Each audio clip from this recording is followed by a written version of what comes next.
I'm a PE teacher at a primary school. To be totally honest, I didn't really have much choice. It's probably the only qualification I've actually got. When I did my apprenticeship at Cov, I got my coaching badges, so I wasn't really left with much else. Okay, right then guys, into pairs, off we go. My hours are fairly good because I'm self-employed and it's my own kind of coaching company. If I need to finish work to come to football, I can do it. It's in my own control. Pass, well done. Touch, well done. I didn't really know what to expect with part-time, so I had no expectations, so it couldn't really fail me. When I first started, I thought, I was tired from work, I had to come to training. You know, I was tired, but you get used to it and it is what it is. When I was released by Coventry, didn't really know what to do, didn't know what else was out there realistically at the time. At 18 you don't quite realise that there's still a lot, you know, out there for you. So at the minute I'm quite happy playing part-time and doing what I do now. I didn't think it was over. I actually thought that it would be relatively easy to drop in to a League 1, League 2 club maybe. But then reality hits home and you realise there's a lot of competition. You do well to get into the conference really. When I was 18 and I made my conference North debut for Hinckley, and my first game I tried to, get the ball off the goalkeeper, and the manager at the time said, "You do that again, I'll break your legs. You'll never play football again." So you soon have to pick up that non-league is, it's a lot of channel ball, it's tough, it's hard. You have to grow up fast. Whereas academy, you're taught to be nice and pretty, and it just don't happen in non-league. At the end of the day, you're there to play a game of football. Whether it's professionally non-league, you just try and do as well as you can, and that's it really.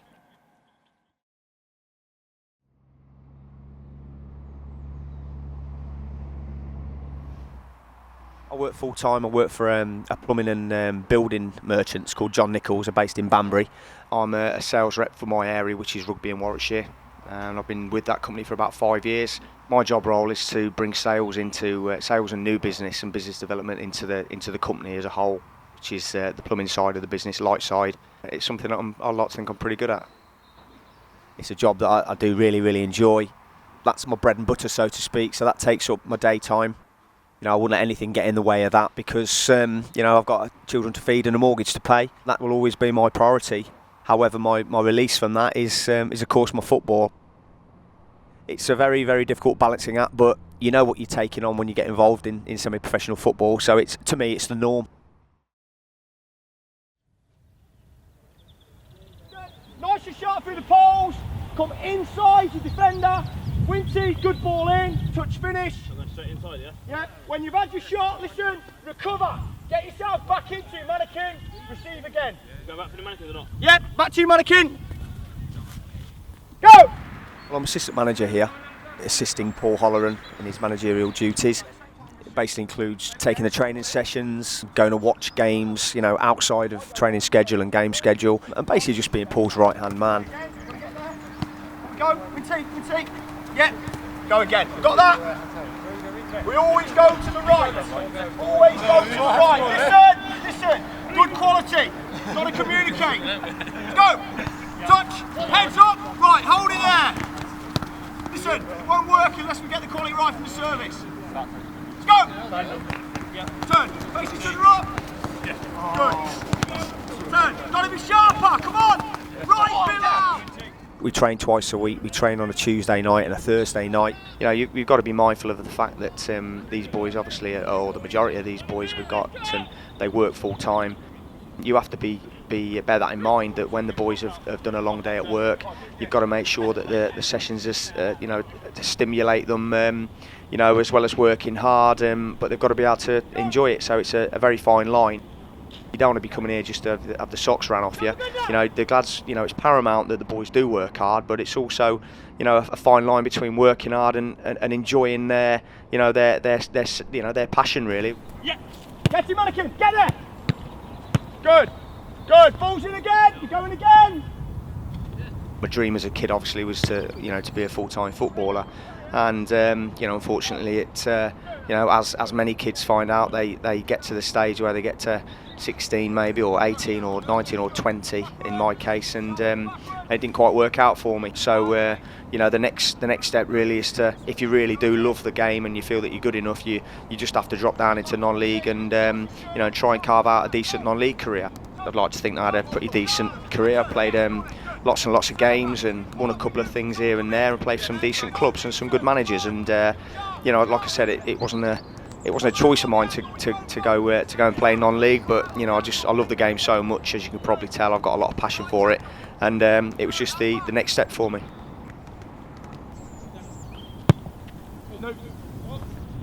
Great touch, Luke. Great ball, Luke. Deal with that next. I'm an electrical maintenance engineer. I'll get up at 6 o'clock in the morning, get ready for work, get to work, start for 7, have a day at work, enjoy myself as usual, and then I get ready for football. It's tiring. When I get home at 11 at night sometimes, it's takes its toll on you, but it's stuff we have to do. Hey, we know what we think. Load the balls where they are. Load the balls where they are, Danny. Round you go. Go, Gudger. Couple of half pace, quick laps, yeah? Yeah.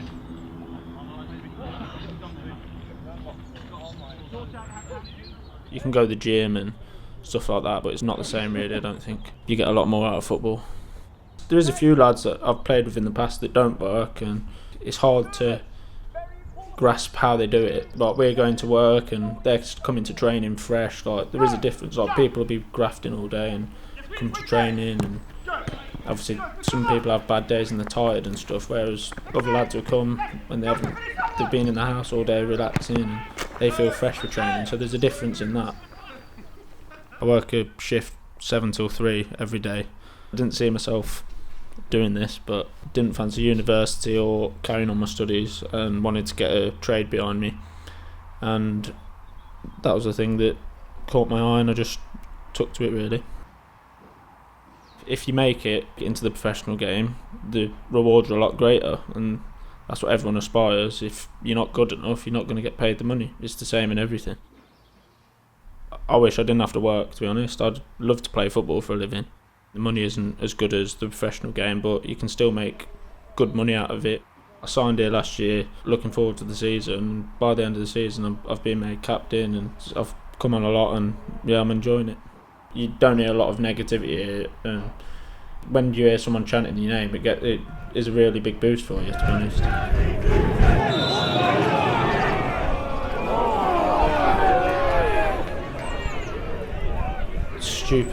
Stupid moment for me.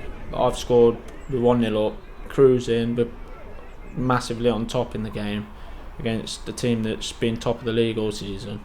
Out of nothing, 2 errors from our players, and we've just 2-1 down going into half time. I am passionate, I do get frustrated and I do want to win. That's my attitude, and I've pushed the lad to get the ball back, tried to jump over him, and I have caught him with my studs. 5 games out and it's basically ripped my heart out, to be honest.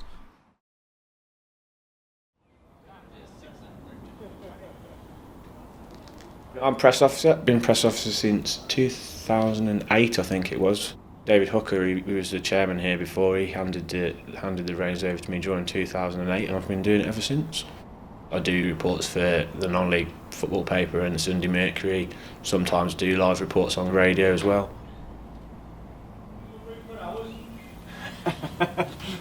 Don't think there'll be any room left, mate. Sorry. I had no idea there was even a football team in the town. Discovered them through watching Hinckley United and finding a fanzine in their club shop. It's not an excuse, if you like, it's a reason. And as soon as I discovered my hometown had a football team, that was it for me. It's like, I've got this is my football and identity, I've got a reason to support this team. You do get a bit despondent. I know I have to go to work on Saturday nights, and sometimes I'll be walking around chuffing cages around thinking, why am I doing this? But it doesn't happen very often, I've got to be honest. I suppose in one way it's a sense of pride because it's my hometown. They've done quite a lot over the last 14, 15 seasons. It's just a shame that more people in the town aren't aware of it, really. Non-league games, you can go where you like. Go and stand where you like, talk to who you like. The players are a lot more approachable. you're detached from everything going to watch professional teams. I think there's always been a lot of shouting from down below that the FA should be filtering money down to sort of help grassroots football, but it doesn't ever seem to happen, does it? So I've made so many friends, over the last 14 years. The people that I see here on match days, they're all my best friends. It probably sounds a bit sad to say it, really, but it's true. I've built up relationships with people over the last 14 years. It's like an extended family, if you like. It doesn't matter whether we win or lose. I just love the place.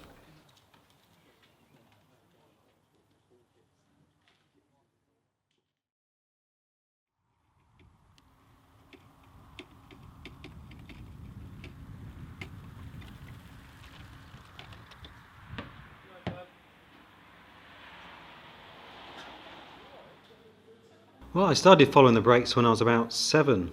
My uncle, who was involved with the club at that time, used to bring me up. My earliest memories travelling on the team coach to away matches with them on Saturdays. 17, I became General Secretary and then Treasurer of the AP Leamington Supporters Club, and about 14 years ago became Treasurer of the current Vice President's Club. I was asked onto the Board of Directors in 2012. My official role is Facilities Director. Probably the majority of my time is taking up keeping the club's accounts up to date, though, making sure all the suppliers are paid on time, submitting weekly payroll, VAT, etc. To update the club's website. I look after stadium issues and the general day-to-day running of the site. It's all voluntary. None of the directors are paid a salary, so it's all for the love of the club.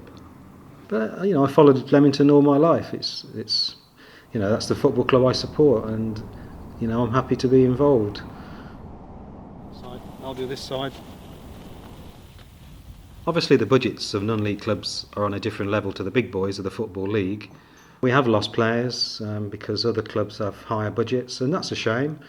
Certainly in the last few years, I believe players have enjoyed playing for Leamington. They enjoy the following and the banter that they have with the fans and the support that they get. But at the end of the day, they have family lives. They have to make ends meet, and if somebody comes along who wants to pay sometimes twice, even 3 times what we've been paying, then it's just unfortunate, but that's the way it is. Right, we've got to start on the front foot here.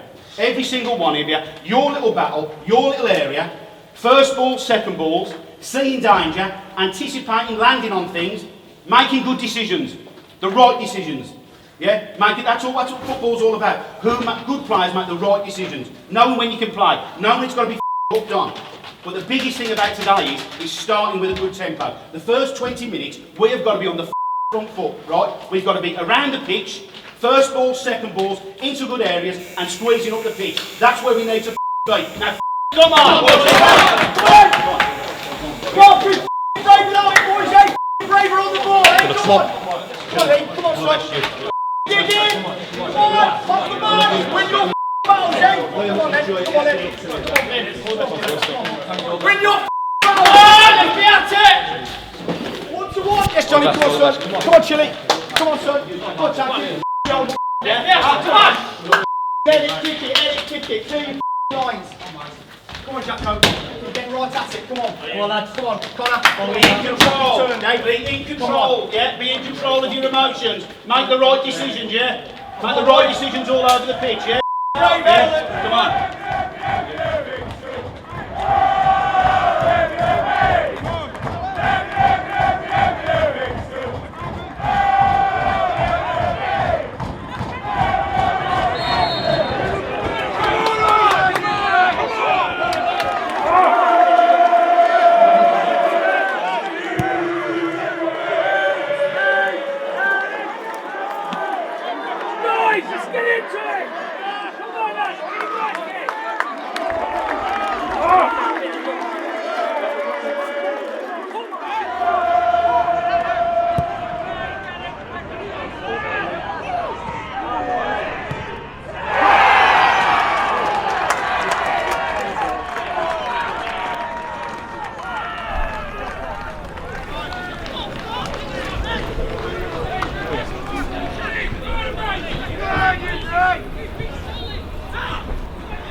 Box in the box here!